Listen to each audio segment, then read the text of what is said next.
نحمده ونصلي على رسوله الكريم اما بعد. حکم صاحبان اور عزیز سامعین، آج کا میرا موضوع خطابت ہے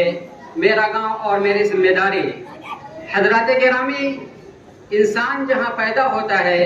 جہاں پلتا بڑھتا ہے اور جہاں کی گلیوں میں اس کا بچپن گزرتا ہے، فطری طور پر اس جگہ سے اس کو محبت ہو جاتی ہے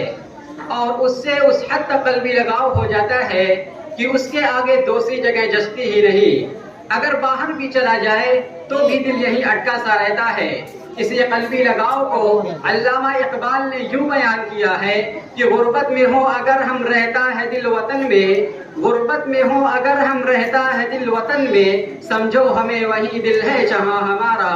حاضرین جلسہ، میں بات کرنا چاہ رہا ہوں اس گاؤں کی جس کا نام نبی جیسے مقدس نام پر رکھا گیا، جس کا جائے وقوع اور لوکیشن ایسا خوبصورت ہے کہ جس کے پچھم میں نیشنل ہائی وے ہے تو پورم میں ریلوے لائن، دکن میں یادو برادری ہے تو اتر میں دلت برادری، سیلاب سے محفوظ ہے، میٹھے پانی کی آسانی اور سال بھر فراوانی، جہاں نہ ہندو و مسلم کا جھگڑا ہے نہ بام فروق بندی، جس کے مکینوں میں حفاظ بھی اور علماء بھی، ماسٹر بھی اور فضلہ بھی، ڈاکٹر بھی اور وکلا بھی، طلبہ بھی اور اساتذہ بھی، تاجرین بھی اور ملازمین بھی، کسان بھی اور نوجوان بھی، بچے بھی اور بوڑھے بھی، بچیاں بھی اور عورتیں بھی، مسجدیں بھی اور مدرسے بھی، تنظیم بھی اور تبلیغ بھی، جہاں کی گلیاں پاک و صاف، جہاں کی فضا آلودگی سے پاک، جہاں کے لوگ حشاش و بشاش، اس سے میری مراد ہے ہم سب کا پیارا گاؤں یونس پور ہے.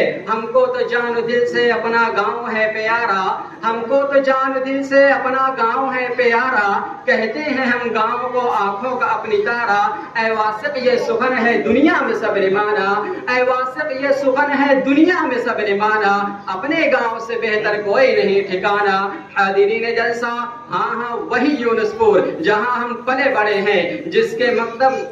جس کی آب و ہوا نے ہماری نشو و نما میں اہم کردار ادا کیا ہے، جس کے ماحول نے ہمیں تعلیم سے آراستہ کیا ہے، جہاں کے بزرگوں اور بڑوں نے ہمیں تہذیب و ثقافت کا سبق سکھایا ہے، جہاں کی جمعیت التعلیم و ثقافت تعلیم و ثقافت کا ماحول بنا رہی ہے. گاؤں کے ہر دل عزیز لوگوں، ہم سب اسی گاؤں کے باشندے ہیں، اسی گاؤں کے رہنے والے ہیں. ہمارے بچے اور بچیاں، ہمارے لڑکے اور لڑکیاں سب اسی گاؤں کی فضا میں پلتی اور بڑھتی ہیں، اسی ماحول میں ڈھلتی اور سنورتی ہیں، اسی معاشرے میں بنتی اور بگڑتی ہیں. کبھی آپ نے سوچا ہے کہ اس گاؤں کو اچھا بنانے کے لیے ہماری ذمہ داری کیا ہے؟ کبھی آپ نے سوچا ہے کہ اس گاؤں کے بچے اور بچیوں کو خوشنما ماحول فراہم کرنے کے لیے ہمیں کیا کرنا چاہیے؟ دینی ماحول، تعلیمی ماحول، اخلاقی اور ثقافتی ماحول کو بہتر بنانے کے لیے ہمارے پاس کیا منصوبہ ہے؟ کبھی آپ نے اپنے آپ سے یہ سوال کیا ہے کہ ہم گاؤں کی ترقی میں کتنا حصہ دینے کے لیے اپنے آپ کو تیار پاتے ہیں تاکہ ہمارے گاؤں کے بچے اچھے بن سکیں، پڑھ لکھ سکیں، اچھے مقام حاصل کر سکیں اور گاؤں کے نام بھی روشن کر سکیں؟ کسی شاعر نے کیا خوب کہا ہے کہ جو چاہتے ہو کہ روشن بڑوں کا نام کرو، جو چاہتے ہو کہ روشن بڑوں کا نام کرو، تو جس نے ان کو بڑا کر دیا وہ کام کرو. حاضرین دی شعور، گاؤں کا ہر فرد گاؤں کی قسمت کا ستارہ ہے اور گاؤں کی قسمت بدلنے میں اس کا بڑا ہاتھ ہوتا ہے. بقول علامہ اقبال، افراد کے ہاتھوں میں ہے اقوام کی تقدیر، افراد کے ہاتھوں میں ہے اقوام کی تقدیر، ہر فرد ہے ملت کے مقدر کا ستارہ. حاضرین جلسہ،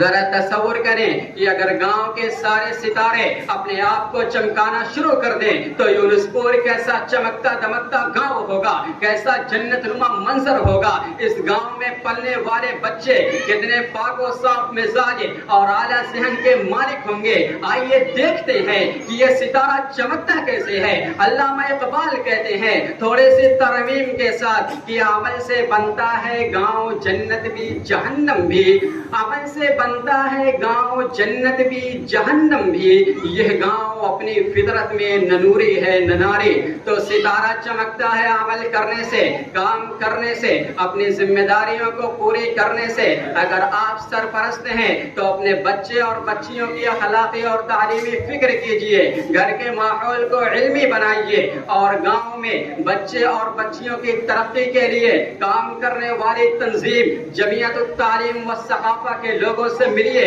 اور اسے اپنا فرد منصبی خیال کیجئے، اور یہ اشعار بھی ذہن میں رکھیے کہ ترقی کی رنگین فضا تعلیم ہے، ترقی کی رنگین فضا تعلیم ہے، تقدم کی بادشاہ تعلیم ہے، جہالت ہے بے روزگاری کی جڑ، جہالت ہے بے روزگاری کی جڑ، شجر آبرو کا صدا تعلیم ہے۔ اور اگر آپ پیسے والے ہیں یا کمانے والے ہیں تو اس کا کچھ حصہ گاؤں کی تعلیمی ترقی میں صرف کیجئے اور صدقات سے محتاجوں کی فکر کیجئے۔ اور اگر آپ نوجوان ہیں یا پھر طالبہ ہیں تو پھر ان اشعار کی عملی صورت بن جائیے کہ دور دنیا کا میرے دم سے اندھیرا ہو جائے، دور دنیا کا میرے دم سے اندھیرا ہو جائے، ہر جگہ میرے چمکنے سے اجالا ہو جائے۔ زندگی ہو میری پروان کی صورت یا رب، زندگی ہو میری پروان کی صورت یا رب، علم کی شمع سے ہو مجھ کو محبت یا رب۔ اور یہاں پر بیٹھے ہوئے پورے گاؤں کے لوگوں کا یہ شعار ہونا چاہیے کہ دیے سے دیا ہم جلاتے رہیں گے،